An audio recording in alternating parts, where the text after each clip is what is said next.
হুজুর আমার জীবনে আমি মস্ত বড় কিছু পাপ করেছি।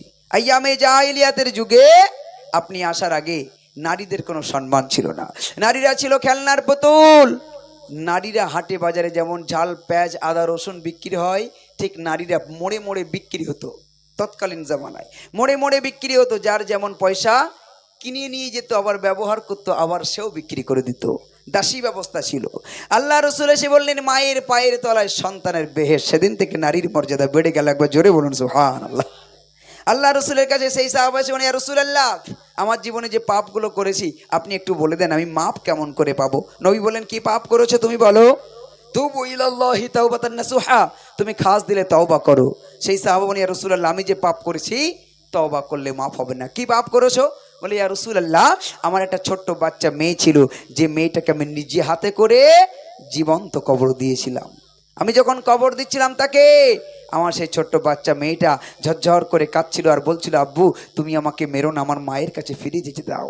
আর কি বলছিল মেয়েটা, কবি লিখছে শোনো, আব্বু তোমার কাছে আমি চাই না কিছু বাদ, আব্বু তোমার কাছে আমি চাই না কিছু বার, আমার মায়ের কাছে দাও যেতে দাও মিনতি আমার, আমার মায়ের কাছে দাও যেতে দাও মিনতি আমার, আব্বু তোমার কাছে আমি চাই না কিছু বার, আমার মায়ের কাছে দাও যেতে দাও মিনতি আমার, আমার মায়ের কাছে দাও যেতে দাও মিনতি আমার। বলো কি কারণে বেখবর কি দোষ আমার, আমি কইনি ছেলে তাই বলে কি নেই বাঁচার অধিকার, আমি কইনি ছেলে তাই বলে কি নেই বাঁচার অধিকার, আব্বু তোমার কাছে আমি চাই না কিছু আর, আমার মায়ের কাছে দাও যেতে দাও মিনতি আমার, আমার মায়ের কাছে দাও যেতে দাও মিনতি আমার। নবীর কাছে কেঁদে বলে দাগিয়া কালবে, যে ভুল আমি করেছি ক্ষমা পাবো কি আমি, নবীর কাছে কেঁদে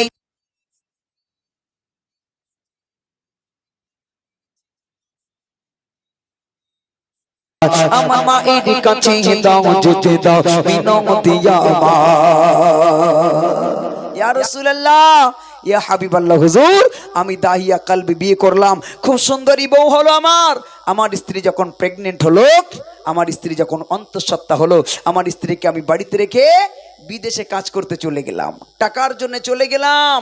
সে যুগে যার ছেলে হতো তাকে বলা হতো সুপুরুষ, আর যার মেয়ে হতো তাকে বলা হতো কাপুরুষ। সে বলল, ইয়া রাসূলুল্লাহ, আমি বিদেশে যাওয়ার সময় আমার বিবিকে বলে গেলাম, শোনো বিবি, আমার যদি একটা ছেলে হয় তার সুন্দর একটা নাম রেখো, আর যদি মেয়ে হয় বাঁচিয়ে রাখতে হবে না, মেরে ফেলে দিও, যেন আমাকে খবরও দিও না। ইয়া রাসূলুল্লাহ, আমি বিদেশে চলে গেলাম, 4 বছর পরে বাড়ি ফিরলাম, গ্রামের মাটিতে পা দিতেই সবাই ডেকে বললে, এ দাহিয়া কালবি, তুমি তো কাপুরুষ সুপুরুষ নও, কারণ তোমার ছেলে হয় নাই, হয়েছিল একটা মেয়ে, সেই মেয়েটা আজও বেঁচে আছে, যাও বাড়িতে যাও আর মেয়েটাকে মেরে ফেলে দাও, কারণ মেয়েটাকে যদি মেরে না ফেলে দাও তোমাকে কিন্তু সমাজে জায়গা দেওয়া হবে না। আমি বাড়ি চলে গেলাম, আমার ছোট্ট বাচ্চা মেয়ে জামিলা দৌড়ে এসে আমার গলাটা জড়িয়ে ধরে আব্বু আব্বু করে ডাকতে শুরু করলো, গালে মুখে চুমা দিচ্ছিল।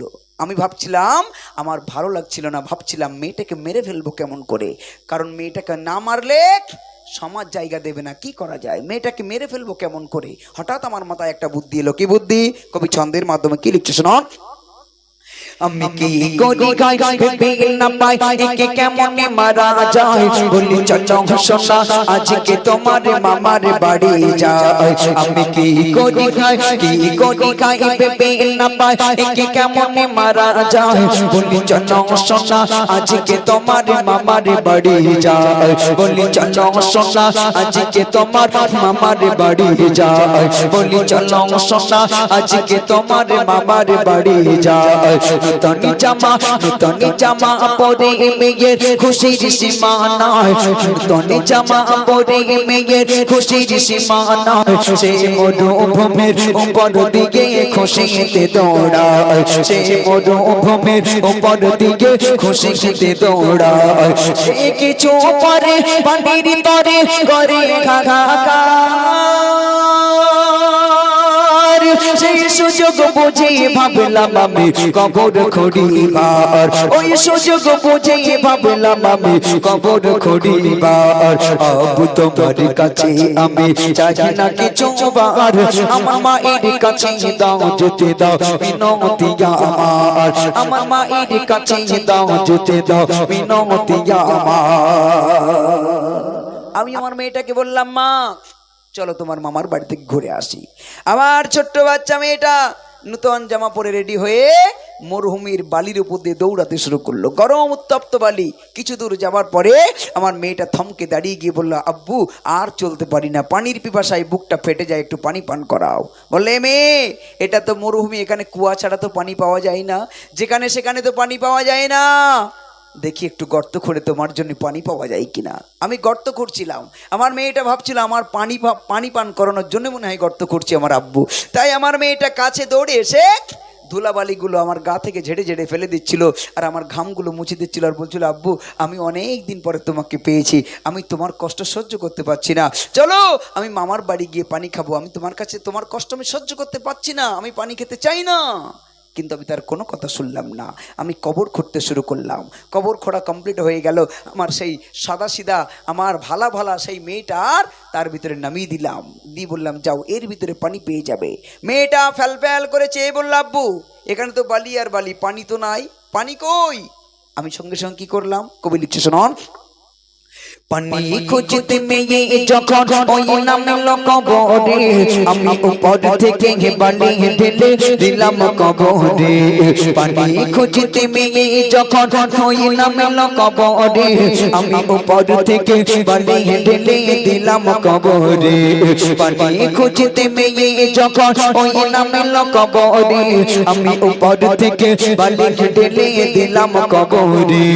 তার দমটি বন্ধ কবরে আগে বললো আমারে, আবু বলে ডাকিব না আর কখো তোমারে, আমি আবু বলে ডাকিব না আর কখো তোমারে। আবু তুমি খুশি হলে দুঃখ নেই আমার,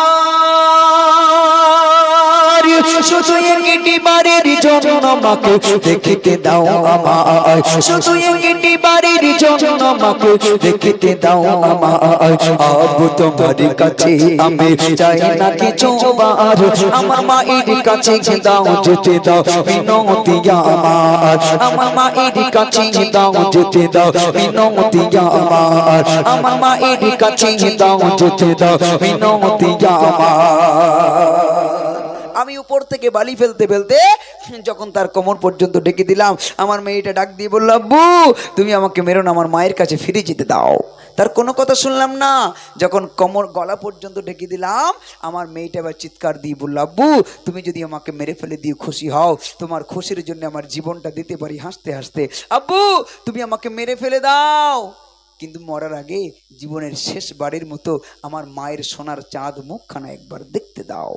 ইয়া রাসূলুল্লাহ, আমি এত পাষাণ ছিলাম, আমার মেয়ের সেই কান্না আমার আমার আমার কানে পৌঁছালো না, আমি তার কোনো কথা শুনলাম না। যখন ঢেকে দিলাম, বালির ভিতরে চিৎকার দিয়ে আমার মেয়েটা কয়েকবার বলে উঠলো, মা মা মা বলতে বলতে চিরজীবনের মতো আমার চোখের সামনে মারা গেল।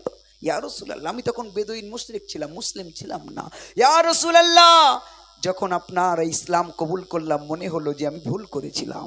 ইয়া রাসূলুল্লাহ, আপনি একটু বলবেন কি কাজ করলে মাপ পাবো? আমার চোখের সামনে আমার মেয়েটা মা মা করতে করতে মারা গেল, তার প্রতিচ্ছবি আজও আমার চোখের সামনে ভেসে ওঠে। ইয়া রাসূলুল্লাহ, থাকতে পারি না, বিশ্ব নবীর দিকে তাকিয়ে তাকিয়ে নবী ঝরঝর করে কাঁদছেন, চোখ দিয়ে টপ টপ করে পানি পড়ছে, দাড়ি মোবারক ভিজে গেছে, নবী পাকের জামা মোবারক ভিজে গেছে। বলে, দাহিয়া কালবি তুমি সাক্ষী থাকো, আমি নবী ঘোষণা দিলাম যারা একটা কন্যা সন্তান হবে, যদি সত্যিকারের শরিয়াতের মাপকাঠি দিয়ে মানুষ করতে পারে, আমি রাসূলুল্লাহ তার জান্নাতে নিয়ে যাবার জিম্মেদারি নিলাম। একবার জোরে বলা যাবে না সুবহানাল্লাহ?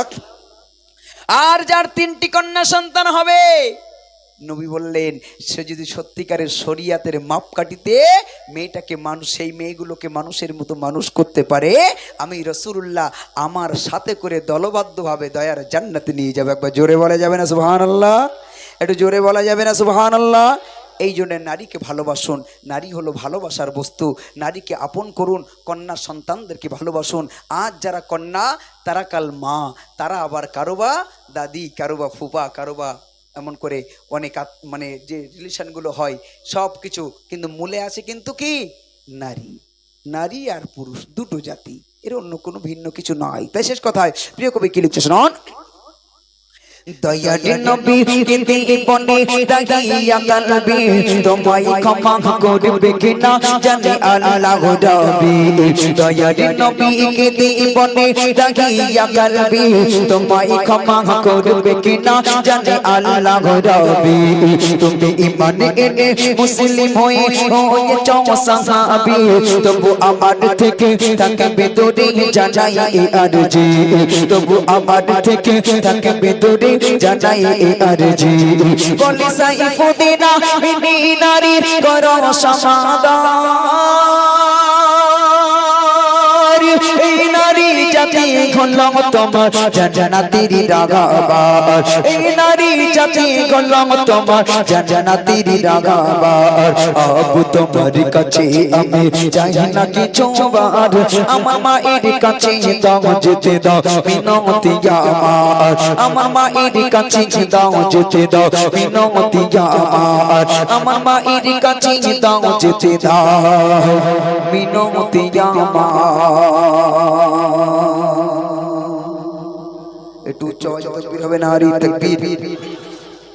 মোটে আওয়াজ হচ্ছে না, একে তো শান্ত পরিবেশ, সব একদম নিস্তব্ধ হয়ে রয়েছেন ভাই, একেবারে এত নিস্তব্ধ হলে আমাদের গাইতে অসুবিধা হবে। একটু একটু উচ্চ আওয়াজে বলুন না নারী তাকবীর। আর কোচ এটা গজল গাইবে আমার সঙ্গে, সবাই একটু গাইবে।